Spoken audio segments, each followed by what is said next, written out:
everybody, this is Ali. Welcome back to my channel, Color Mama 360. It's time for another video, so good morning, good night, good middle of the night, depending on when you're watching.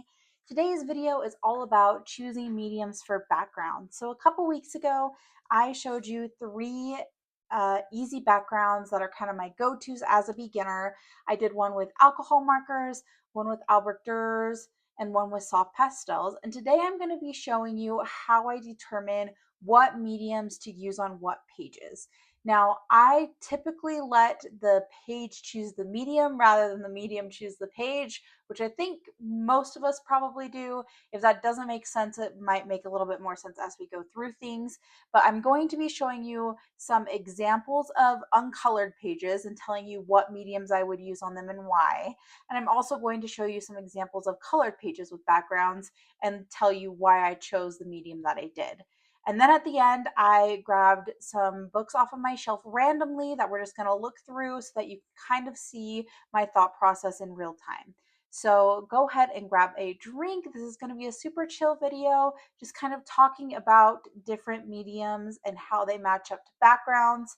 And I'm going to walk you through my thought process. Now, as always, a lot of these are my own opinions. You might approach things differently. Other people might approach things differently.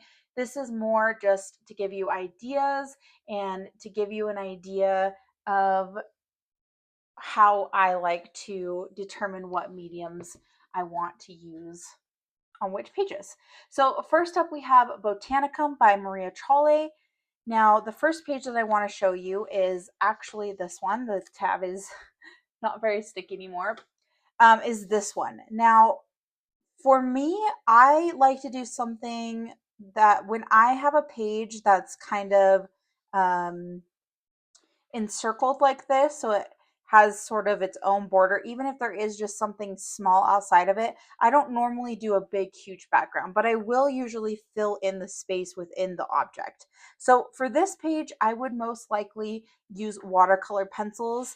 And here's why. It's not too big of a space. I don't like a streaky sort of effect for backgrounds. If it's too streaky, I won't like it.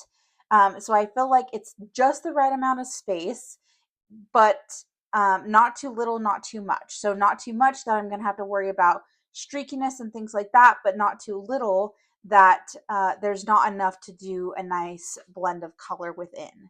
So for something like this, I would use watercolor pencils. Also to take into account the fact that this paper for me has worked really well with watercolor pencils, so I don't worry about bleed through or too much warping or anything like that. So that would also play into why I would choose that medium for this page.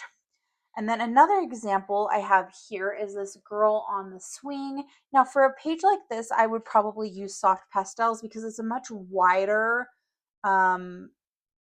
space. There's a lot more background to cover here. Soft pastels would be great because I would just go over the line work and then go back through and erase wherever I don't want the soft pastel. And that creates really nice coverage to get into the small areas. And then I can also have enough room to do multiple colors, and it's not going to take me forever and ever. Usually soft pastels make for a decently quick background, and so that's why I love them for pages like this that have a lot more space on the page. So those are a couple examples that are uncolored. Those are from Botanicum by Maria Trolle.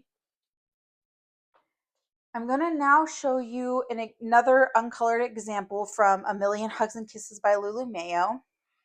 So this is actually a page that I have picked out to try and color this summer.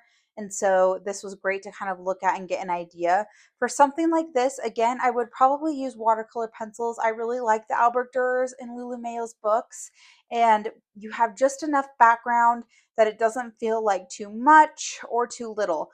A lot of times if there's a page that has a lot of elements and so you just have some background spaces in different areas, I like watercolor pencils for that too, because it's not just one big large space that's when I get more concerned about kind of that streakiness. So again, I would probably use watercolor pencils for something like this. I don't think I would use soft pastels just because kind of the opposite reason of the other page. There's not a lot of open space, and so it would lead to a lot of erasing for me because I'm not going to go into all these little tiny spaces and try not to get it over the line work. I would just do it quickly over the line work and then have to go back and erase, and that would feel like a lot of erasing. But soft pastels would work too.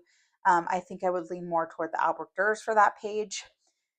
Now let me show you a colored example from Lulu Mayo.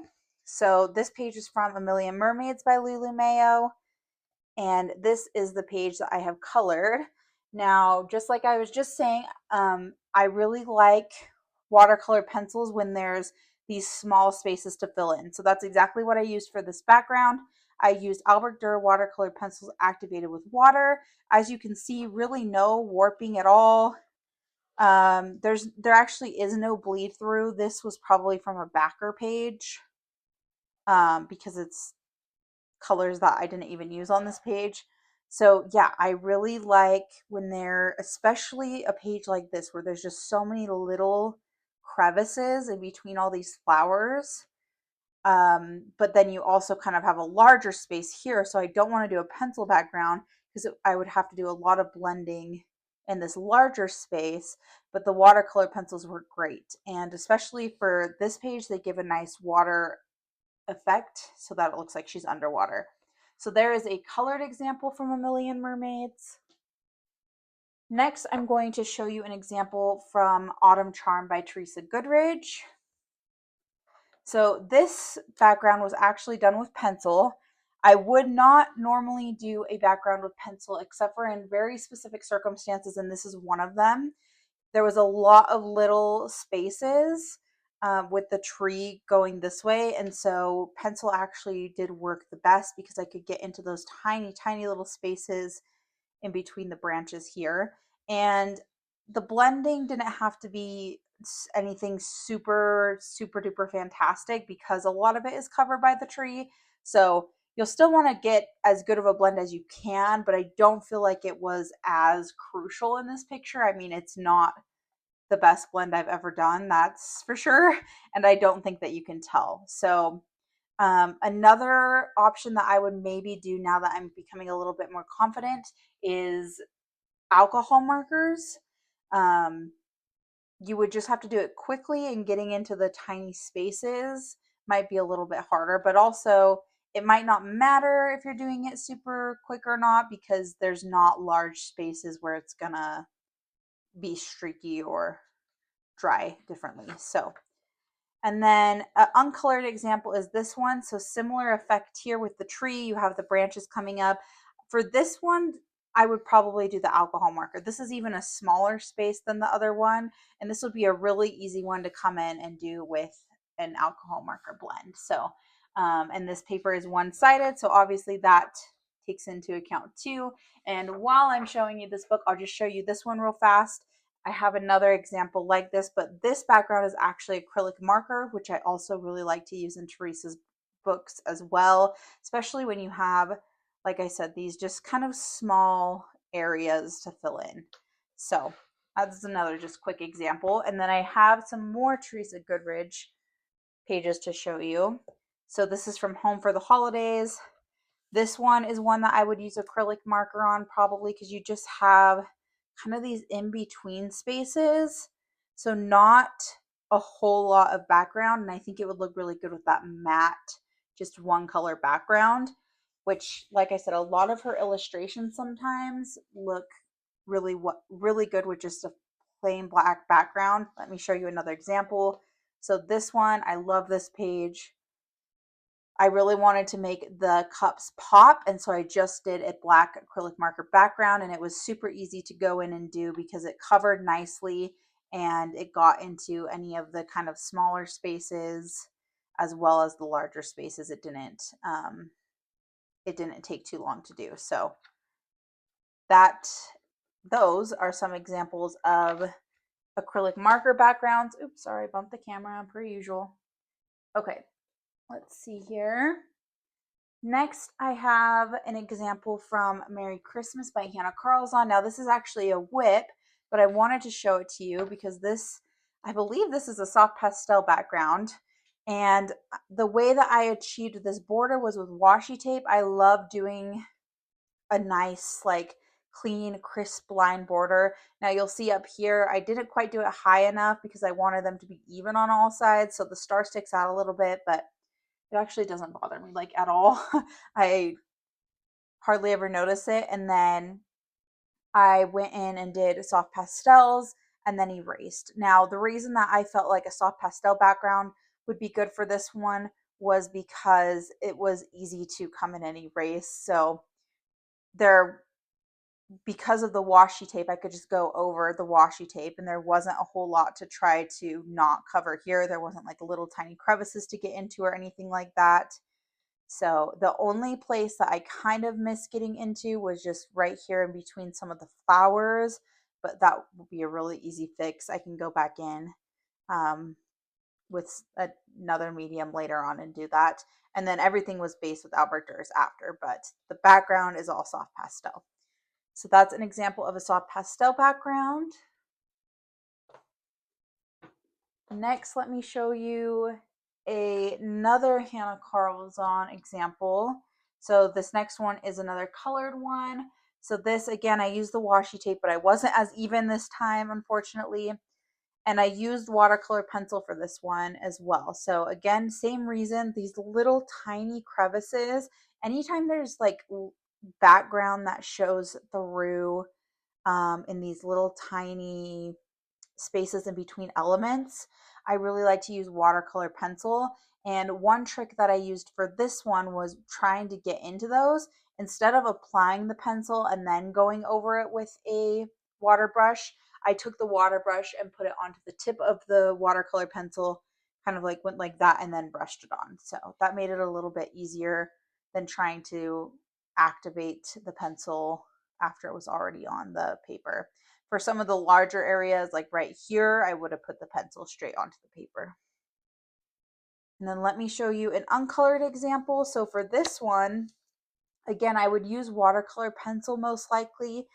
You do have some bigger areas, so that is something to take into account. Now, if I really wanted to make this page pop or I was okay with a plain background, this might be another one that I would use an acrylic marker on to do just a flat colored background and then really make the jellyfish pop. I actually, when I was looking through these trying to get ideas, really liked that idea and I feel like super inspired by this page. So um, maybe I'll come back to it at some point and do that. But those are two different mediums that I would consider using for this one, either a watercolor pencil or again, a acrylic marker. I probably, for myself, wouldn't use soft pastels. Again, a lot of erasing, especially erasing on these all these little tentacles, that sounds tedious. So I don't think that that would be what I would choose to use for this book. So that is Daydreams by Hannah Carlzon. Okay, next we have Mythomorphia by Kirby Rosannes. And I thought I had an uncolored page I wanted to show you in here. I swear I did. Maybe that was in the other book. So let me show you a colored page. So this is an example of soft pastels again in the background. You can see I use those quite a bit. Now I didn't want to color all the little random objects on this. So I really wanted the, what is this called? Anubis to stick out, and so I just decided to do kind of this blackish brown soft pastel background to make all the other elements stand out. And I actually think I didn't know what to do with this background for a really long time, so this was actually done after I colored the Anubis or whatever you call this guy, because I just couldn't decide what to do with the background for the longest time. I didn't know if I wanted to color these elements or not. And so that's another thing to take into account, is there are times when you can, certain mediums, if you don't know what you want to do for the background first, you may still have the opportunity to come in and do it after. And I think that it turned out really well. So that was from Mythomorphia by Kirby Rosannes. Now I have a uncolored example from a Kirby book. This is from Mythic World. And I actually was thinking I could talk about both of these pages. So I think I would use the same mediums on both. Now, if this was a single-sided page, which this illustration might be in one of his single-sided books, I'm not sure. But if this was a single-sided page, I think I would maybe consider using alcohol marker. It's a little bit big for what I like to use alcohol marker for, but you also have this guy right in the middle and you have some other stuff, so I think that it would be okay.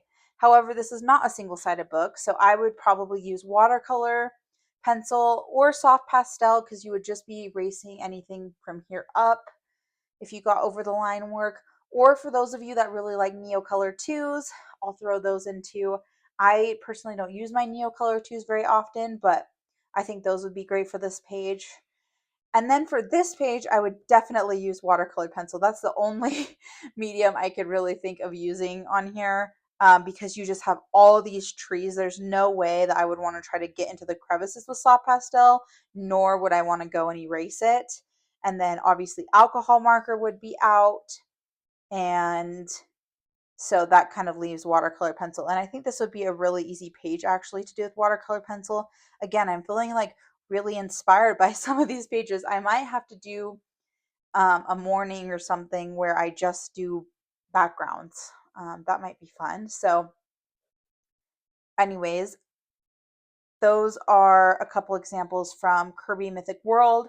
Now, like I said, I'm just focusing mainly on those three mediums that I had in my other background video. And then, like I said, I've talked about acrylic markers too and Neocolor 2s. Now, a lot of you are going to have different supplies than me. I know a lot of people just have way more supplies than I do for backgrounds, but I'm just focusing on what I have. So, okay, so next, these books I am just going to randomly look through and we're just going to kind of talk about what I would use on some pages. So we're just going to start with Tales from the Castle Ruins by Hannah Carlzon, and I'm just going to open to a random page and tell you what it will look like. Okay, let's see here. I'm trying to just get one page. Okay, interesting. Let's look at this one. For this one, so you do have some of it that comes down farther, but you also have some small spaces here. I would probably go with soft pastel or Albert Durers. I'm leaning more towards watercolor pencil though, because you also would want to come in and do the ground and see you have these small spaces again. So that would be a lot of erasing the way that I do soft pastels. You might do them differently, so maybe it wouldn't be the same for you. But then you have this big space up here. So maybe even a combination. I don't know that I've ever used a combination on one page, but probably Albert Durers, potentially a combination, but I wouldn't just use soft pastel. Again, feeling really inspired by this page. Such a beautiful page. Okay, let's do this book one more time. I will kind of try to tell you on the spot. Ooh, okay. So I would probably go one of two ways with this. I would either do a washi tape border and then do Albert Durers, or I would not do a background. This is a page that I don't know necessarily needs a background, but let's look at this one because this one is very plain and this one's hard. I definitely wouldn't do watercolor pencil. This is a little bit of a bigger space than I prefer. Like I'm not at a skill level yet where I feel like I can do this big of an open space. I would maybe try to center it like a little bit with some washi tape. Not center it, but kind of create a border, but instead of a square border around, just on the sides. And then maybe do soft pastels in the background. That's probably what I would do for this page. This is a really interesting page. It feels very plain. Okay, so that is Tales from the Castle Ruins by Hannah Carlzon. Okay, next book is Starkana Wave Song by Ashmegawa. Again, this one, I have pages tabbed, but those are for my summer page ideas. So If we just go randomly, okay, so what I would consider the background on this page is just in between all of these. This is a single-sided book, so I don't know, that space feels a little bit too big for alcohol marker. I don't know how this paper handles water mediums. I'll be honest, it doesn't feel great. So this would be a really hard one. I'm not sure what I would do. Um, this might be one that I would need to come in and do soft pastel unless I could figure out prior if Albert Durer's worked. But even then, it doesn't scream watercolored pencil background to me. I think it would need to be a soft pastel background. I think that would probably be the best option for this. That was a hard one. Let's see. Okay, another random page here. Okay, another tricky one. Again, I tend to avoid super large spaces if I'm doing anything like water-based or obviously alcohol marker. So I think I would do the same thing. I would probably do soft pastels or not do a background and just color these things and then the main things and then leave the rest white. This is a hard book. This is going to be a hard one to come to when I figure something out. Okay, this one seems easy though. This was random even though I do have it tabbed. This one I would probably use either alcohol marker or Albert Durer's if they worked on this paper, but I do feel like the spaces are small enough and they're in between the other elements that alcohol marker would probably work for this page. I had a really random but somewhat cool idea pop into my head for this page. It's interesting. I must be in a very inspired mood right now because I'm just wanting to like start a bunch of pages in these books. Okay, next is Fairy Tales and Folklore by Emily Lederhall Oberg. Let's see what we have in here. Okay, another circular motif with anything circular like this where it's kind of enclosed. I usually like to do something inside. With this one, I would probably do Albert Durer's and then with little pops of color like in some of these spaces here. See the spaces in between some of the leaves and flowers so that it really extended out into the wreath. Okay, let's do another one in here. Okay, this one I probably honestly would not do a background for. I don't really feel like it needs it. If I did anything, I would maybe add something in down here, but I would probably draw something in just to make it look a little bit fuller down here, whether it's like a tablecloth or some sort of ground, just something else down here. But most likely I would not do a background for that one. Okay, let's do one more just because this is a thicker book and ooh, I like this page. I'd love to color this page in August for my birthday. I would not do a background, I don't think. Now, there was a page in here. I wasn't planning on showing this one, so it's not marked. That I did actually for my birthday last year. I don't know why I always want to do pages in this book for my birthday. Where is it? It reminds me of this one, and I did do a little bit of a background. Where is that page at? Sorry guys, wasn't planning on showing this one, so I didn't tab it, but I think it would be fun to show. Okay, is it not in this book? No, it's got to be in this book. This one. So see, I just kind of did soft pastels, a little bit darker around the corners right here, and then just a little bit everywhere else, but really kept it kind of cornered. I would maybe do that for that other page too that I just lost, but for this one, maybe just some soft pastels in the corners to kind of frame the picture. Okay, that is Fairy Tales and Folklore by Emily Lederhall Oberg.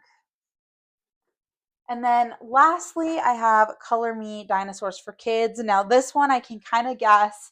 I have kind of a go-to for Ella Yarzenbeck, but let's just see how tried and true it is. Okay, so for this one, I don't like Albert Durers on this paper, so I would probably do an alcohol marker background. If I lost my confidence on being able to get a good alcohol marker background, because there is a little bit of a bigger space right here, then I would probably do soft pastels, but most likely alcohol markers. Okay, this one's super easy because it's just a teeny tiny little background. I would definitely do alcohol markers for that one. Let's just do one more. Yep, same for this one. And that is pretty consistent in Ella's book. She does do smaller kind of backgrounds or skies, depending on how you look at it. So I would do alcohol marker for this one again as well. Now I just want to take a look. Is there, so you can see that one I did do alcohol marker. Yep, that one I would do alcohol marker. That one I would do alcohol marker.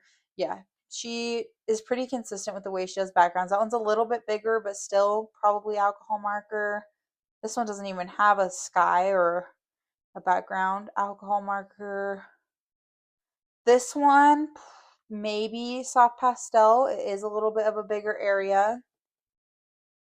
But as you can see, I think she's pretty consistent with the way she does her backgrounds. So mostly alcohol marker in those books. Okay, well, that is it. I hope this gave you guys kind of an idea of how I choose mediums for certain pages based on the background. Now, this is again coming from a beginner perspective. I also avoid backgrounds like the plague. I'm trying to get more used to them, more comfortable with them. The more that I do them, the better I get at them. That sort of a vibe. But I just wanted to kind of give you an idea of which pages I feel like work best with which mediums. So this is kind of, again, a play off of a video that I had a couple weeks ago where I showed you 3 different types of backgrounds using alcohol markers, Albert Durers, and soft pastels. So I hope that this helps if you're struggling with backgrounds or struggling to know how to tackle them. These are 3 mediums that I use all the time, and you can pretty much apply them across the board. Like I said, there's sometimes that I'll use acrylic marker, but I feel like these 3 mediums are pretty versatile and you can almost apply them in any book for any background. So all right, everybody. Well, that is it for this video. If you enjoyed it, give it a thumbs up. If you're not subscribed, make sure to subscribe so that you don't ever miss any fun things coming to the channel. I will talk to you guys soon. Happy coloring, everybody. Bye for now.